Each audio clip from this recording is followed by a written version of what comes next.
गंगा किनारे खड़ी सीता नयन जल रोवै नयन जल रोवै हो बहिनी असुआ न भीगे लाचू नरिया चरवा मुखा पोछाई हो बहिनी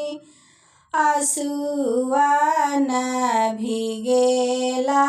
चुनरिया चरवा मुखा पोछाई हो सीता जी के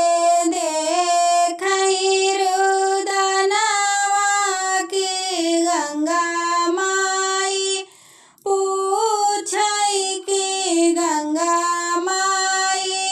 पूछई हो बेटी के कर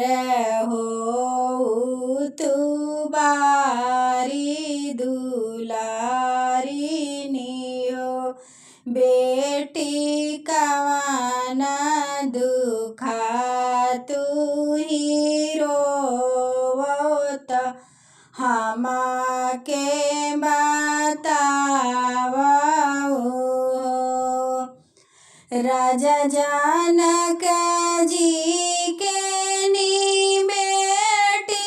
ससुर राजा दशरथ ससुर राजा दशरथ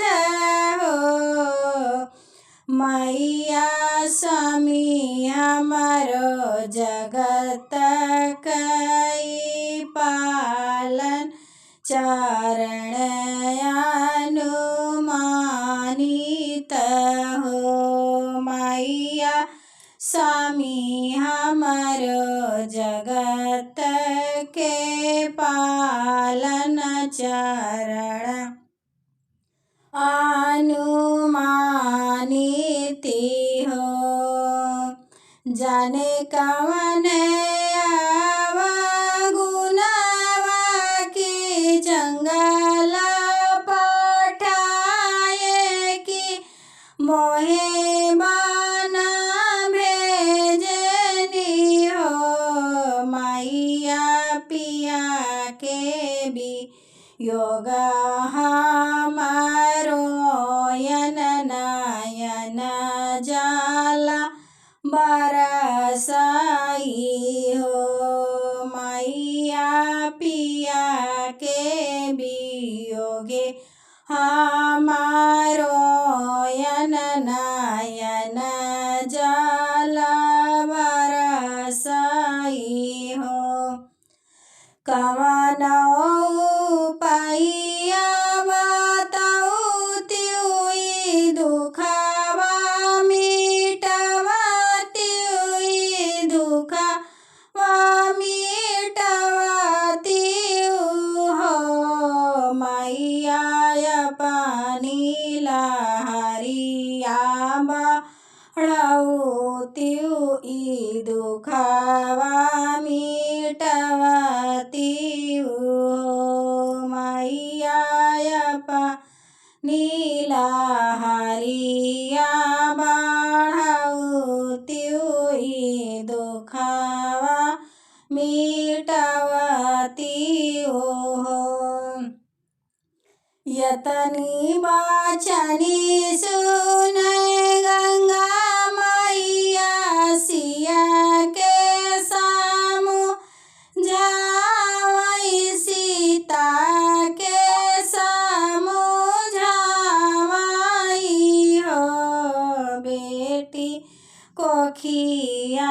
में तोरे लालनवा जनमा जबाले है त दुख काटी जई है त सब दुख मिटी हाई हो बेटी मनवा में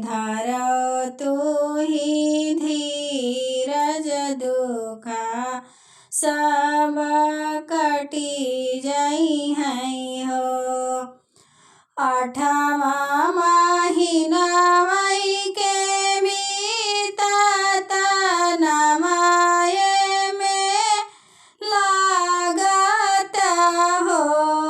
बहिनी लवया उर कुश जनम लिय की का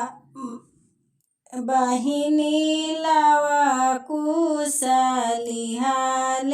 जनमवा की सिया जी के कोखिया में हो। बहिनी लवा कुशलिहाले जनमवा